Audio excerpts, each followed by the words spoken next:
Hello student. তো আজ আমি যে টপিকটা আরম্ভ করতে চলেছি এই টপিকটা এমএমবি ট্রেড এবং ডিজেল মেকানিক ট্রেডের জন্য খুবই ইম্পর্টেন্ট। তো আমরা হয়তো ক্লাসেতে external and internal combustion engine টপিকটা আগেই আরম্ভ করেছিলাম।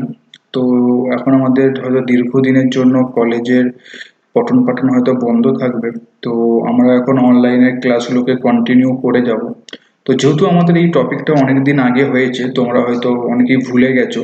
তো আমি এই টপিকটাকে আবার প্রথম থেকেই আমি আরম্ভ করছি। ওকে। তো আমাদের যে প্রথম আজকের টপিক সেটা কি internal and external combustion engine. তো অ্যাট ফার্স্ট আমাকে জানতে হবে ইঞ্জিন কি জিনিস। ওকে। তো ইঞ্জিন হচ্ছে এমন একটা ডিভাইস যার মাধ্যমে আমরা এনার্জিকে এক ফর্ম থেকে অন্য ফর্মে কনভার্ট করতে পারি। যেরকম সাপোজ ধরো আমরা অনেক সময় ফিজিক্সে বা সায়েন্সে আমরা ক্লাস 9-10-এ আমরা পড়েছি যে মেকানিক্যাল এনার্জিকে ইলেকট্রিক্যাল এনার্জিতে কনভার্ট করা, হাইড্রোলিক এনার্জিকে ইলেকট্রিক্যাল এনার্জিতে কনভার্ট করা, কেমিক্যাল এনার্জিকে ইলেকট্রিক্যালে কনভার্ট করা। তো এই যে এক এনার্জির এক ফর্ম থেকে অন্য ফর্মে কনভার্ট করে যে ডিভাইস, তাকে আমরা কি বলি? ইঞ্জিন। ওকে। তো এখানে আমাদের যেটা নিয়ে পড়তে হবে সেটা হচ্ছে কি হিট ইঞ্জিন। তো হিট, তাহলে ইঞ্জিনের কাজ কি? এক ফর্ম থেকে অন্য ফর্মে এনার্জিকে কনভার্ট করা। আর হিট এনার্জির কাজ হচ্ছে হিট এনার্জিকে মেকানিক্যাল এনার্জিতে কনভার্ট করা। ক্লিয়ার? তো হিট ইঞ্জিনের কাজ কি? হিট ইঞ্জিন কি করে? হিট এনার্জিকে মেকানিক্যাল এনার্জিতে কনভার্ট করে। তো হিট ইঞ্জিন কত রকমের হয়? External combustion engine. তো তার মধ্যে কি পড়ছে? যেমন এটা স্টিম ইঞ্জিন, যেরকম আমরা আগেকার দিনে দেখেছি যে স্টিম রেল ইঞ্জিনগুলো ছিল, এগুলো সব স্টিম ইঞ্জিনের মধ্যেই পড়ে। আর 2 নম্বর কি?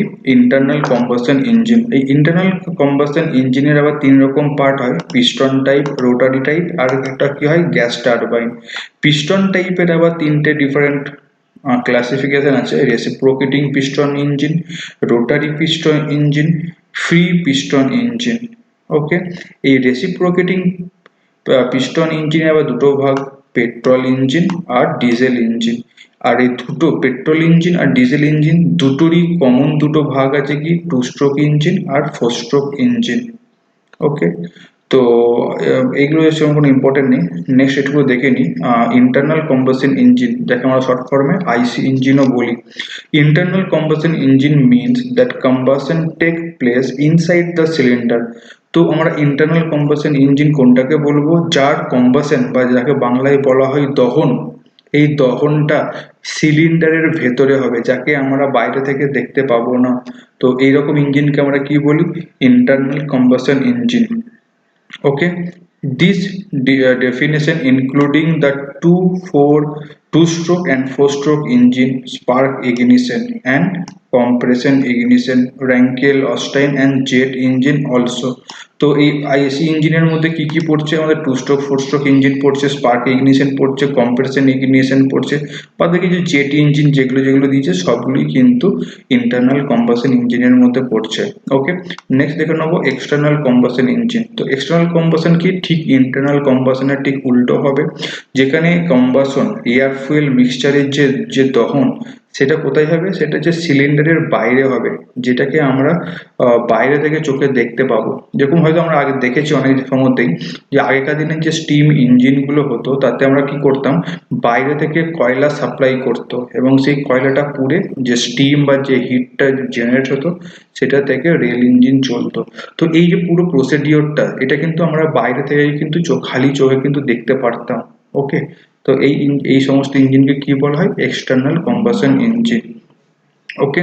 এখান থেকে কিছু ডিফারেন্স দিয়ে দিয়েছে, difference between internal combustion engine and external combustion engine. তো এদের মধ্যে আমরা ডিফারেন্সগুলো দেখে নেবো।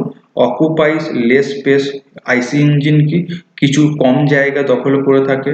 আর ঠিক এর উল্টো কি হবে? এক্সটার্নাল কম্বাসন ইঞ্জিন অকুপাইজ মোর স্পেস, এই অনেকটা জায়গা নিয়ে থাকে। ওকে। আইসি ইঞ্জিন লাইটার ইন ওয়েট, ওয়েটে খুব হালকা হয়। ঠিক তার উল্টো ওয়েটে খুব ভারী হয় কোনটা? External combustion engine. Internal combustion engine কি হয়? হাই স্পিড ইঞ্জিন হয়। আর ঠিক তার উল্টো external combustion engine slow speed engine. Okay. তারপরে কি আইসি ইঞ্জিন যেটা আমরা আগেই পড়লাম, combustion of fuel take place inside the engine, ইনসাইডের ইঞ্জিনের ভেতরে হয়, আর ঠিক তার উল্টো আউটসাইডে হয় এক্সটার্নাল কম্বাসন ইঞ্জিনে। Okay, fuel use in when engine is not running. Okay, তো এখানে এটা খুব একটা ইম্পর্টেন্ট একটা ইয়ে, আইসি ইঞ্জিন কি হচ্ছে, ফুয়েল যখন ইঞ্জিন রানিং অবস্থাতে থাকে না তখনও কিন্তু ফুয়েল কিন্তু ইউজ হয়। যেরকম ধরো আমরা যখন কোনো ট্রাফিক সিগন্যালে দাঁড়িয়ে আছি, গাড়ির ইঞ্জিন কিন্তু স্টার্ট আছে, তো তার মানে কি ফুয়েল কিন্তু তখনও কিন্তু কনজাম হচ্ছে। ওই সময়তেই ফুয়েলকে বাঁচানোর জন্য বা পেট্রোল বাঁচানোর জন্য সবসময় কি বলা হয়, যে আমরা যখন কোথাও দাঁড়িয়ে থাকবো তো গাড়ির ইঞ্জিন যেন অফ করে রাখা হয়, এতে কিছুটা ফুয়েল আমাদের সেভ হবে। ওকে, এছাড়াও যেগুলো যেগুলো আছে সেগুলো খুব একটা বেশি ইম্পর্টেন্ট নয়, জাস্ট আইসি ইঞ্জিন আর এক্সটার্নাল ইঞ্জিন এই ছোটো ছোটো এই কয়েকটা জিনিস আছে। আর হ্যাঁ, আর একটা জিনিস, যেমন এই একটা খুব important, exhaust gas temperature as high, কারণ আমরা জানি গ্যাস কম্বাশনের পর যেটা এক্সস্ট হয় তার টেম্পারেচার আইসি ইঞ্জিনের ক্ষেত্রে খুব বেশি হয়, তা প্রায় 300 ডিগ্রি সেন্টিগ্রেড। আর ঠিক তার উল্টো কোনটা হয়, এক্সটার্নাল ইঞ্জিনের ক্ষেত্রে এই যে এক্সস্ট যে গ্যাসটা বেরোয় সেটা অনেক কম হয়। এছাড়া আর একটা হচ্ছে কি, আইসি ইঞ্জিনে যে থার্মাল, হ্যাঁ, thermal efficiency of diesel engine up to 40%, আর thermal efficiency up to 24% that of petrol engine. তো পেট্রোল ইঞ্জিনের ক্ষেত্রে থার্মাল এফিসিয়েন্সি কত পার্সেন্ট থাকে, অনলি 24%, আর সেটা ডিজেল ইঞ্জিনের ক্ষেত্রে কত থাকে, 40%। ওকে, তো এটা মাথায় রাখবে। দেখো, পেট্রোল ইঞ্জিন হোক বা ডিজেল ইঞ্জিন হোক, দুটোই কিন্তু আইসি ইঞ্জিনের মধ্যেই পড়ে, সেটা আমরা আগেও দেখলাম। ওকে, এবার দেখে নেবো ইঞ্জিন কত রকমের ভাগ। তো classification of engine, engine are classified according to the following factor. আমরা যখন ইঞ্জিনকে বিভিন্ন ভাগে ভাগ করি তো তখন সেখানে অনেকগুলো ফ্যাক্টর ডিপেন্ড করে। তো ফার্স্ট ফ্যাক্টর কি, নাম্বার অফ সিলিন্ডার, তাতে কতগুলো সিলিন্ডার আছে। তো সেই হিসেবে ইঞ্জিন কত রকম, দু রকম, single cylinder, multi cylinder. Arrangement of cylinder, সিলিন্ডারগুলো কিভাবে অ্যারেঞ্জ করা আছে, তো সেখান থেকে কি inline cylinder, V shape engine, oppose engine, horizontal engine, radial engine, vertical engine. Okay, তো এবার আমরা জাস্ট ইনলাইন ইঞ্জিন সম্বন্ধে দেখে নেবো। এখানে ইনলাইন ইঞ্জিন দেওয়া আছে, তো এখানে দেখো পিকচারে দেখে বুঝতেই পারছি, এখানে দেখো সিলিন্ডার কতগুলো আছে, কিন্তু 4টে আছে। তো এটা আমরা কি বলতে পারি, এটা কিন্তু মাল্টি সিলিন্ডার। সিঙ্গেল সিলিন্ডারে একটাই সিলিন্ডার থাকে, আর মাল্টি সিলিন্ডার মানে একের বেশি থাকবে।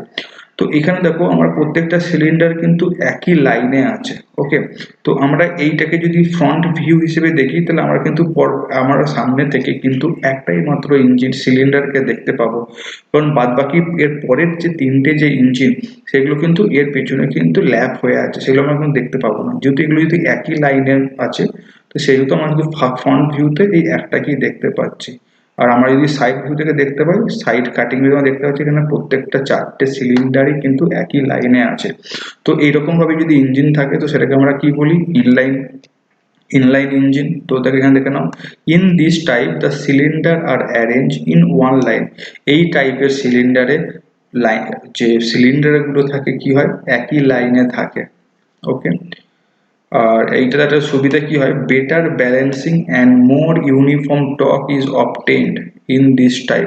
তো এই টাইপের যে ইঞ্জিন তাতে কি হয়, ব্যালেন্সিংটা খুব ভালো করা যায় এবং টর্কটা ইউনিফর্মলি হয়, কারণ এটাই প্রত্যেকটাই যেহেতু একই লাইনে আছে তো কোনো রকম টর্ক যদি জেনারেট হয় সেটা ইউনিফর্মলি হয়, কোথাও কম কোথাও বেশি এরকম হয় না, সব জায়গাতেই সমান হয়। ওকে, নেক্সট দেখে নেবো ভি ইঞ্জিন। তো ভি ইঞ্জিন আগের পিকচারটা দেখিয়ে নিই।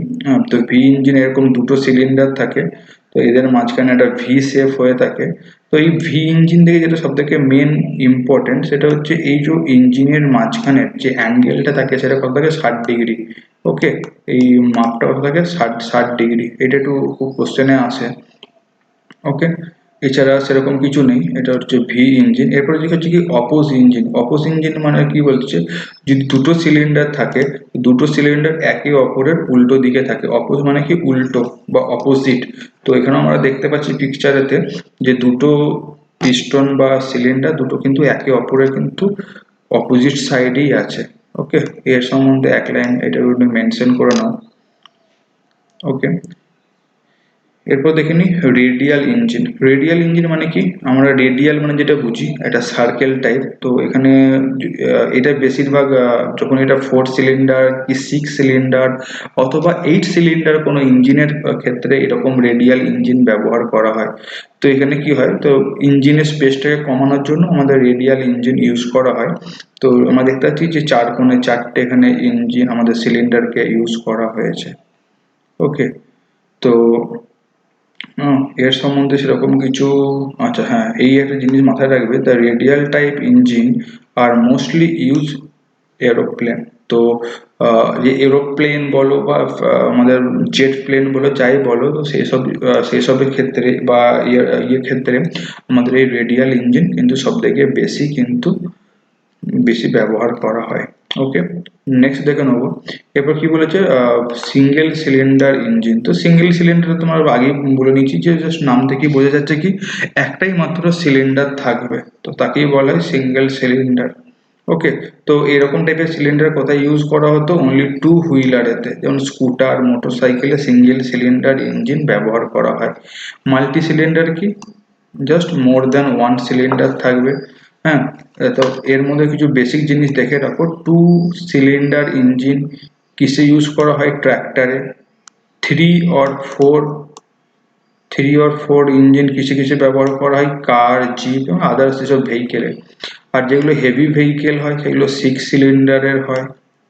ওকে, তো এই greater number of cylinder gives smoother engine operation. তো কি বলছে এখানে, সিলিন্ডার সংখ্যা যত বেশি হবে সেই ইঞ্জিন অপারেশন তত বেশি স্মুথ হবে। ওকে, আর একটা ফ্যাক্টর কি, টাইপস অফ ফুয়েল ইউজ, কি কি ফুয়েল ইউজ করা যায়, পেট্রোল আর ডিজেল, এটা আমরা সবাই জানি। টাইপস অফ ভালভ অ্যারেঞ্জমেন্ট, এই ভালভ অ্যারেঞ্জমেন্টের ওপর ডিপেন্ড করেও আমাদের কিন্তু ইঞ্জিন কিন্তু ডিভাইড করা হয়, I head, F head, L head, H head, T head engine. Okay, এর নেক্সট কি, অ্যাপ্লিকেশন অফ ইঞ্জিন। একটা ইঞ্জিন কিরকম হয়, কনস্ট্যান্ট স্পিড ইঞ্জিন হয়, আর একটা কি হয়, ভেরিয়েবল স্পিড ইঞ্জিন হয়। নেক্সট ফ্যাক্টর কি পড়ছে, কুলিং সিস্টেম। ওকে, এয়ার কুল ইঞ্জিন আর ওয়াটার কুল ইঞ্জিন। আমরা দেখেছি অনেক সময় রেডিয়েটরে জল দেওয়া হয় যাতে ইঞ্জিন বেশি গরম না হয়। তো এই কুলিং সিস্টেমের ওপর ডিপেন্ড করে কি কি, এয়ার কুল ইঞ্জিনও হতে পারে প্লাস ওয়াটার কুল ইঞ্জিনও হতে পারে। স্ট্রোক অফ ইঞ্জিন, ইঞ্জিনের কতগুলো স্ট্রোক আছে, সেটা তোমার 4 স্ট্রোক হতে পারে, 2 স্ট্রোক হতে পারে, আবার সেটা রোটারি ইঞ্জিনও হতে পারে। ওকে, এগুলো আমরা এতক্ষণ ধরে কি পড়লাম, এগুলো আমরা যেগুলো জাস্ট এতক্ষণ ধরে সুন্দর ফ্যাক্টর, কোন কোন ফ্যাক্টরের ওপর ডিপেন্ড করে ডিফারেন্ট টাইপস অফ ইঞ্জিন আমরা ডিভাইড করতে পারি।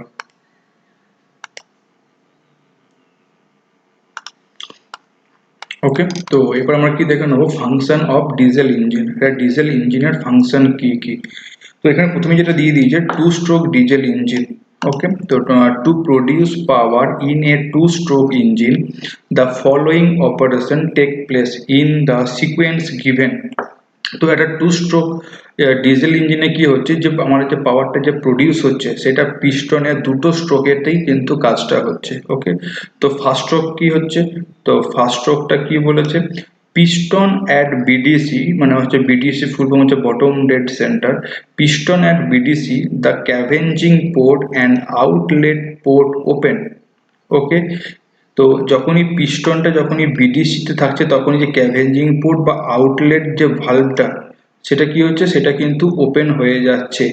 এ root blower sucks in pure air and press it through the scavenging port into the cylinder. তো এখানে দেখো যে রুট ব্লোয়ার, এই রুট ব্লোয়ারটা কি করছে, এই বাইরে থেকে সে পিওর এয়ারটাকে সাক করছে বা টেনে নিচ্ছে এবং সেটাকে কি করছে, এই পোর্টের মাধ্যমে সেটাকে ইঞ্জিনের ভেতরে পাঠাচ্ছে। ওকে, the tangential layout of the Kevin, এই একটা ইম্পর্টেন্ট কোশ্চেন আসতে পারে, এটা একটু নোট করে রাখবে। The tangential layout of the scavenging port bring the air into a turbulent motion. এখানে এই মোশনটার ওপরই অনেক সময় কোশ্চেনটা আসে, যে ক্যাভেঞ্জিং পোর্টে যে এয়ারটা আসে তার মোশন কিরকম হয়, সেটা কিরকম হয়, সেটা কিন্তু টার্বুলেন্ট ফ্লো হয় বা টার্বুলেন্ট মোশন হয়। ওকে, তো ফার্স্ট স্ট্রোকটা এটাই আছে, এখান থেকে সেরকম কিছু আসে না। তো সেকেন্ড স্ট্রোক কি হয়, তো সেকেন্ড স্ট্রোক হচ্ছে পিস্টন অ্যাট টিডিসি, পিস্টন যখন টপ ডেড সেন্টারে চলে যায় তো ক্যাভেঞ্জিং পোর্ট, তখন কি হয় ক্যাভেঞ্জিং পোর্ট আর আউটলেট পোর্ট এই দুটো কিন্তু ক্লোজ হয়ে যায়, তখন কিন্তু কোনো রকম কোনো ফুয়েল, যেহেতু এদের দেখছো এখন যেহেতু পুরো টিডিসি তে হয়ে গেছে, দুটোর সাথে পার্থক্য করলে বুঝতে পারবে, এটা যখন বিডিসি তে থাকছে তখন এই পোর্টটা কিন্তু খুলে যাচ্ছে, এই যে এখানটা নিশ্চয়ই দেখতে পাচ্ছ, তো এয়ারটা কিন্তু এইখান দিয়ে পাস হতে পারছে, কিন্তু যখনই এটা টপ ডেড সেন্টারে চলে যাচ্ছে পিস্টনটা, তখন এইখান থেকে কিন্তু কোনো রকম কোনো পাস কিন্তু হচ্ছে না, মানে কোনো রকম কোনো এয়ার নতুন করে কিন্তু ভেতরে ঢুকতে পারছে না। ওকে, তো এই আউটলেট ভালভ প্লাস এই ক্যাভেঞ্জিং পোর্ট দুটোই কিন্তু ক্লোজ হয়ে থাকছে। The fuel is directly injected into the cylinder with the help of A fuel injection pump. ঠিক আছে, তো এখানে আমাদের ফুয়েলটাকে কিসের সাহায্যে ইনজেক্ট করা হচ্ছে, ফুয়েল ইনজেকশন পাম্পের মাধ্যমে, and an injector fitted into the cylinder head। দেখছো এখানে একটা সিলিন্ডার হেড, এই সিলিন্ডারের মাথাতে একটা ইনজেকশন পাম্প এখানে ফিক্সড করাই আছে। ওকে, তো এরকম জাস্ট একবার টিডিসি বিডিসি থেকে টিডিসি যাচ্ছে আর একবার টিডিসি থেকে বিডিসি যাচ্ছে। ওকে, তো এই দুটো মাত্র ফার্স্ট স্ট্রোক আর সেকেন্ড স্ট্রোক, এই দুটো স্ট্রোকের মাধ্যমে পুরো ফাংশনটা কিন্তু কাজ হচ্ছে।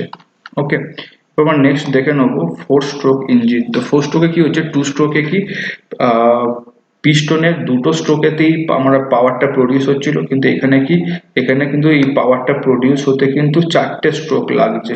ওকে, তো এখানে যে সিকোয়েন্স আছে, এখানকার যে সিকোয়েন্স ফোর স্ট্রোকের সিকোয়েন্স অনুযায়ী কি সব থেকে ফার্স্ট কি সাকশন স্ট্রোক, তখন কি হচ্ছে piston move from TDC to BDC, top dead centre থেকে বটম ডেড সেন্টারে যখন আসে তখন সাকশন, তখন ইনলেট ভালভটা খুলে যাচ্ছে এবং তার মধ্য দিয়ে কি হচ্ছে এয়ার ফুয়েল মিক্সচারটা ভেতরে ঢুকছে। A vacuum is created inside the cylinder. Okay, তো কি হচ্ছে যখনই টিডিসি থেকে বিডিসির দিকে পিস্টন যখনই নামছে মাঝখানে কি হচ্ছে ভ্যাকিউম সৃষ্টি হচ্ছে, তার ফলে কি হচ্ছে ইনলেট ভালভটা যখনই ওপেন হচ্ছে, আর ও ইনলেট ভালভটা এখানে দেখতে পাচ্ছ নিশ্চয়ই, ইনলেট ভালভটা খুলে গিয়ে ভেতর বাইরে ভালভের মাধ্যমে এয়ার ফুয়েল মিক্সচারটা ঢুকছে, আর সেই সময়তে কি এক্সস্ট ভালভটা কিন্তু বন্ধ আছে। ওকে, নেক্সট কি হচ্ছে কম্প্রেশন স্ট্রোক। কম্প্রেশন স্ট্রোকে কি বিডিসি থেকে টিডিসি তে যাচ্ছে, মানে একবার যখন নিচে চলে এলো নিচ থেকে আবার ওপর দিকে যখন যাচ্ছে তখন ইনলেট পোর্ট বা আউটলেট পোর্ট দুটোই পোর্ট কিন্তু তখন বন্ধ থাকছে।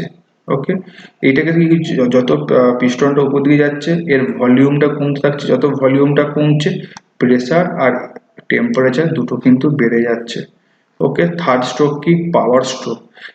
at the end of compression stroke diesel fuel is injected into the hot compressed air।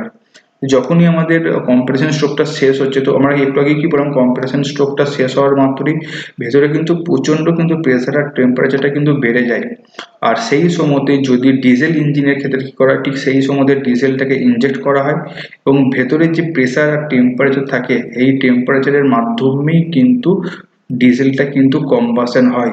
এই জন্য কিন্তু ডিজেল ইঞ্জিনকে সিআই ইঞ্জিন বা কম্প্রেশন ইগনিশন বলা হয়। ওকে, তো ডিজেল ইঞ্জিনকে কম্প্রেশন ইগনিশন বলার কারণ হচ্ছে এটাই, এখানে কিন্তু কোনো স্পার্কের কোনো কাজে লাগে না, এখানে শুধুমাত্র কি ভেতরের যে কম্প্রেশনের ফলে যে প্রেসার আর টেম্পারেচার যেটা রাইজ হলো বা ইনক্রিজ হলো এতেই কিন্তু কম্বাসনটা হচ্ছে। আর এসআই ইঞ্জিন বা পেট্রোল ইঞ্জিনের ফাংশন কিন্তু পুরোপুরি আলাদা। পেট্রোল এসআই ইঞ্জিনের ফুল ফর্ম হচ্ছে S for spark, I for ignition. এখানে কিন্তু সিলিন্ডার হেডে কিন্তু একটা স্পার্ক প্লাগ থাকে, যে এই পাওয়ার স্ট্রোকের সময়তে কি হয় চিঙ্গারি দেয়, মানে চিঙ্গারি বলবো না, আমাদের যেমন গ্যাস লাইটার হয় হালকা চিঙ্গারি দেয়, তো সেই স্পার্কের মাধ্যমে কিন্তু দহন হয়। ওকে, তো পাওয়ার স্ট্রোক, তো পাওয়ার স্ট্রোকের পর লাস্ট স্ট্রোক কি হয় এক্সস্ট স্ট্রোক। এক্সস্ট স্ট্রোকে কি বিডিসি থেকে আবার টিডিসি তে চলে যাচ্ছে এবং তখন ইনলেট ভালভ বন্ধ থাকে, এক্সস্ট ভালভটা ওপেন থাকে, তো ভেতরকার যে কম্বাসনের ফলে যে এনার্জি বলো বা যে ধোঁয়াটা যেটা জেনারেট হয় সেটা এই এক্সস্ট পোর্ট দিয়ে বাইরে বেরিয়ে যায়। তো এটা হচ্ছে কি ফোর স্ট্রোক ইঞ্জিনের। তো এবার দেখো নেক্সট টপিক কি আছে function of spark ignition. Spark ইগনিশনের কাজ কি, ওকে, এখানে দেখো কি হচ্ছে, two stroke spark ignition engine. Okay, তো ফার্স্ট স্ট্রোকে কি হচ্ছে, টু স্ট্রোকের ক্ষেত্রে আমরা ফোর স্ট্রোকে যেটা দেখলাম সাকশন কম্প্রেশন পাওয়ার আর এক্সস্ট চারটে স্ট্রোক। টু স্ট্রোকের ক্ষেত্রে কি সাকশন আর কম্প্রেশন দুটোকে মিলিয়েই ফার্স্ট স্ট্রোক, আর third and fourth power and exhaust stroke দুটোকে মিলিয়ে এখানে কি হচ্ছে সেকেন্ড স্ট্রোক। তো এখানে একটা জিনিস সবাই সবসময় মাথায় রাখবে, দেখো এখানে আমরা এই যে সিলিন্ডার হেড, এই যে ওটা হালকা পাহাড় টাইপ বা হালকা কার্ভ টাইপ, এইটা কিন্তু মাথায় রাখতে হবে। টু স্ট্রোকের ক্ষেত্রে পিস্টনের হেড কিন্তু এরকমই হয়, আর এটা যদি ফোর স্ট্রোক হয়, ফোর স্ট্রোকের ক্ষেত্রে তখন ইঞ্জিন পিস্টন হেড কিন্তু সমান হয়, ঠিক আছে, তখন কিন্তু এরকম থাকে না। ওকে, তো এখানে কি রয়েছে স্পার্ক ইগনিশন, তো স্পার্ক ইগনিশন সেই একই জিনিস, জাস্ট তো ফার্স্ট ওকে কি বলেছে, জাস্ট এটা মুভস আপ ফ্রম বিডিসি থেকে ওর দিকে উঠবে এবং তারপরে এখানে এয়ার ফুয়েল মিক্সচার আসবে, এবং ঠিক যখনই এটা পাওয়ার স্ট্রোকে হবে তখন এই যে স্পার্ক প্লাগ যেটা আছে এই তখন কি করবে, আগুনের ফুলকি দেবে, এবং এই আগুনের ফুলকি দেওয়ার মাধ্যমে ভেতরকার যে কম্বাসনটা কমপ্লিট হবে। ওকে, এটাই হচ্ছে বেসিক নিয়ম। তো আজকে আমাদের এইখান পর্যন্তই থাক, পরের দিন থেকে আমরা অন্য পরের টপিকগুলো আমরা আরম্ভ করব। এখান পর্যন্ত যদি কারো কিছু বুঝতে যদি প্রবলেম হয় তো আমাকে তোমরা গ্রুপে মেসেজ করো। ওকে।